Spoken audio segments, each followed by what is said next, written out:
it's one of those, having your own business is a two-edged sword. It's, on the positive side, it's flexible.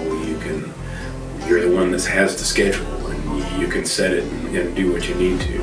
Flip side to that is you can set your own schedule, and if it gets out of hand and you decide you'd rather be on the beach instead of working, then you're going to be unemployed on the beach.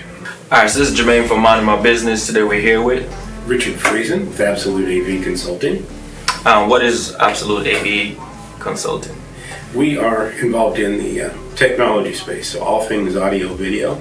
In the old days, it was home theater and that type of thing, but it has developed and morphed into all things technology. So it includes the networks now that the technology runs on, and home automation and building automation systems and lighting controls, things like that. How long you been in business? Since 2004, so that'd be 18 years now. What were you doing before you got into this? Well, before I decided what I was going to be when I grew up, I was in the electrical industry, in the electrical construction industry. So what happened? Why you choose this industry to get in? From there, I had spent my life in construction, but specifically in the electrical portion.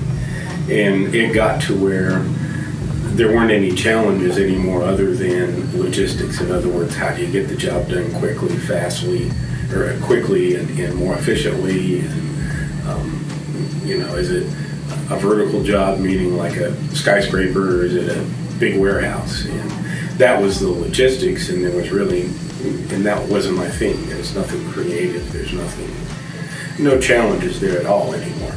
So started looking for something that would be a challenge. And, turns out that the audio-video industry changes on a daily basis, and so there's a new challenge every day. So what's some obstacle you faced when you decide, hey, I want to get into this business? Was it like a smooth sailing, or there was a hoops you have to jump through? Not terribly many hoops. The advantage was I'd been in the electrical business, so we had all of those licenses and were very familiar with working with the city and the state and all the codes and things like that. So if you're brand new, those are things that you're going to need to address, is that the state licensing, depending on your state, could be a municipality, to just be able to conduct business. What kind of license do you need? Is there a particular license for your industry, or just a business license in general? Well, there's a business license in general, and then depending on your specialty, there's a low voltage section for like low voltage wiring. There's a security section if you do security systems and cameras. And that's here in Tennessee where they have those specifics. So to get your business up and running, how much you think you would invest in the initial starting phase to get it off the ground? Easily $100,000. $100,000. So if there's a new person trying to get in this type of industry, would you say it's around $100,000 to get in, or can they get in cheaper? Or? You can get in less. Take baby steps, but the licenses and that kind of thing you have to get, and there's certain structures, corporate structures, that you need in order to just do that, and to be able to conduct business. But you don't necessarily have to have commercial office space or things like that. You can get started with more humble beginnings. Where did you get your investment from for the initial? My life savings. So if there's a younger person or new to the industry and trying to get in, do you have any suggestion of where they can get funding or how they can get funding? Or that's going to be I think for any business, whether it's this industry or not. It's keep it. If you don't have to finance anything, don't do it. Use your own resources if at all possible. If there's any way that you can do it, because it takes the pressure off. It's hard enough to start a business and to keep it going, but if you're looking over your shoulder, knowing that you've got to make a monthly payment in addition to everything else, it's a little more stressful, and you can keep focused if you don't have that. So now you have your business started. How did you get your first client as far as when you got started? It was actually way back when we started. It was just out of the electrical business, and people needing things is where they came. Now it's a whole lot different because it's been a long amount of years since we've done any of that, and it's homeowners and business owners, and we do a lot of corporate work now too, so it's out of the corporate world. So you to get your clients, do you do marketing, or is it more word of mouth? Mostly, the vast majority of our work comes in word of mouth. We do marketing as well, yes. So would you say for a new person that's coming in, it's good to build up a good reputation so you can get referral? I think that would be the best way. That's vital, for it, because there's not enough new clients out there if you keep messing up to, to go around to keep you busy. So yeah, it's paramount. How long did it take from when you start for you to see like a profit? About 2 years. 2 years. So those previous years, were you working in negative or you just breaking even? Yeah, break even to a slight negative, but it was in essence break even. I know online most people saying just to start a business, get an LLC, go on the beach somewhere and chill out. Is that your experience as far as running a business? Well, getting the LLC, sure, you can get that done. Then going to the beach and chilling out, nothing wrong with vacations and nothing wrong with taking it easy, but if that's your expectation, you're not going to be in business very long. What some programs do you use to manage your day-to-day tasks? Probably like booking, inquiries. Do you have any software that you use?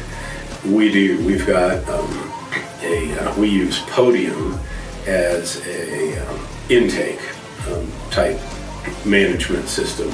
It manages. It allows us to text from our landline and receive text, and then from there schedule and respond. And it's a quick platform to respond to any incoming needs. And then business-wise, we're on a program called iPoint. That's a specialty software for project management, and accounting is all done with QuickBooks. How many employees do you have? 8. How much you start out with? Me, myself, and I. 1.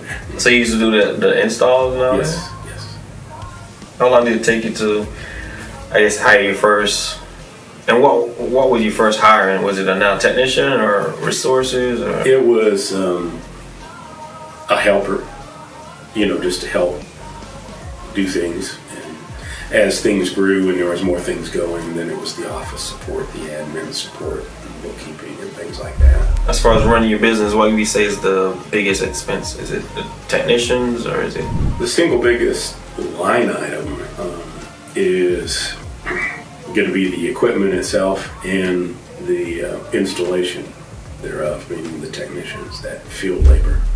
So how were you able to grow your company from just a one-man band to now you have like 8 employees? Well, a lot of hard work, but mostly through the referrals and that network of didn't have to have a whole lot of sales support. It was more of the word travels fast when you do well.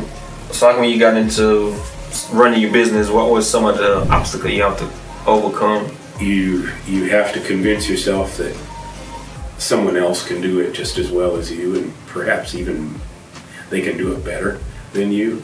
So it's letting go of control and not thinking that you have to have your hands in every single thing that goes on.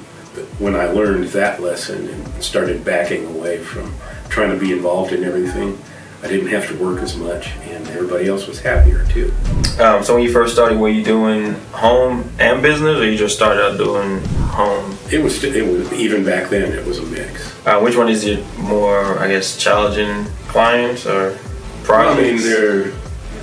The commercial ones tend to be larger, in scope, in duration, but a lot of the homes that we do, the biggest thing on a home is your client is emotionally vested as well as business-wise. It's their home, so there's a lot of emotion involved that isn't involved with doing a conference room for, in a multi-story building. as far as your technician, are they all-rounded technician, or do you have residential and business technician? We try to round people out. In other words, have them expose them to everything. And there are technicians we have that are they're better at residential, and there's others that are better at commercial. So we try to accommodate that, put them in a place where they'll succeed. What's one thing you wish you knew then before you got into business that you know now? Keep your mitts out of everything. When you're the only one, you have to be involved in every little detail and every little thing. But if you want to grow and grow quickly, you need to learn that lesson. And it took a while for me to learn that. Was it an expensive lesson? Oh yeah. How is your hiring process? How do you find employees? Do you use LinkedIn, Indeed, or? I mean, we've done some on Indeed, a couple other hiring platforms. A lot of it is some other recruiting and knowing people, like college graduates or people, got guys or gals that are going to school for either IT or programming or some kind of tech related thing. We've had a lot of success in attracting people from there. So you look for more people with technical background, or you just, if they got a good work ethic? Well, it has to have a good work ethic, and then the bonus is having the technical background, because that's a special skill and mindset. So do you have like HR department, account department? Do you have it separated? You just have one person that does pretty much? Our office manager does a whole lot of things, but we outsource like the payroll and HR. That's outsourced to a company, and we outsource the bookkeeping and that kind of thing. So she manages the flow of information to those people that are the pros. I mean, if we did it in-house, we'd probably have a dozen people. What's your role right now? Kind of what's your day-to-day job that you do? Cheerleader. So you're just making sure that everybody has what they need to get their jobs done, and to do it well, and overall direction, of the company. Lots of long-term planning now, and where we're going to be 5 years from now, and how do we get there, type of role. Somebody's trying to get into this industry. What would you think will be the main obstacle they have to overcome or challenge? Right now, since 2020, it's supply chain issues. I mean, before then we could design a project based on the best product and the best application. You just could. Now we still have to design it for to try to get the best solution, but then we have to go back and find out what we can get, because some of the things we used to use, it takes a year to get now. Switch to a different program? A different alternate manufacturer, an alternate way of going about getting to the same place. So it's not like it's a little bit more challenging? Oh, yeah. I spend a lot of time after the project's designed and we get the go-ahead. It's like, okay, now how do we make this thing work, and can we really get all this stuff? Because that changes on a regular basis too. What's some of the projects that you guys undertake? As far as let's start with residential. What service do you offer for a residential customer? Basically from security, like security systems, to security cameras, to the home automation, to lighting control, home theaters, indoor music systems, outdoor music systems. As far as the security, is that monitor security, or you guys you guys monitor yourself? No, we outsource that. Outsourcing. Which one is you have the most difficulty getting the equipment for to get it done? It's equal opportunity. I mean, really, honestly, both commercially and residentially. Some of the residential things have been becoming a little more available now here in the last couple of months, but I mean, it's not. So how do you try to stand out from the competition? We try to treat every client like their royalty. So we just go above and beyond to make sure they're taken care of. I mean, our guys wear booties when they go into work, and in someone's home, protected booties, and we make sure we clean up. We just and make sure it's right before we leave. So your vision for the company when you're first starting out, Still working to where we want to get to. and what's the ultimate goal for your company? Ultimately, probably triple in size from where we are now as far as size goes. And the reputation, we've enjoyed a good one, and I just even like to improve it because I know we can do better than we've been doing. If you had to sum up running a business, how would you sum it up? Well, it's a 24/7 opportunity that you've got, and as long as you can mentally be prepared for that, you can then build your team around it so you don't have to work 24/7. But it's a lifetime commitment, and anyone that tells you it's not just haven't figured it out yet. Especially as you're growing, you can, if when you're the one doing all the work, the next two jobs get canceled or moved or just postponed. Construction delays or whatever. You're going from being really busy to now I have 2 months of dead time. What do I do now? So on average, how many jobs do you guys average a day, you technicians? Anywhere from 5 to 10, and sometimes it could be 2 or 3 guys on the same project for a month, depending on the size of it. Did you used to use, subcontractor before you have a group of people? No. Just to help you out? No? You just did everything? Mm-hmm. Say if people want to find you, where can they find and how can they book you? And Well, as always, the web is wonderful. We still answer our phones, and we even have phones, so you can call us at 615-656-8900. You can reach us on the web at absaftn.com. We respond to texts, emails. Don't have a fax machine anymore, so you can't fax us. Alright, so this is Jermaine from Mind My Business. Until the next video, we'll see you guys.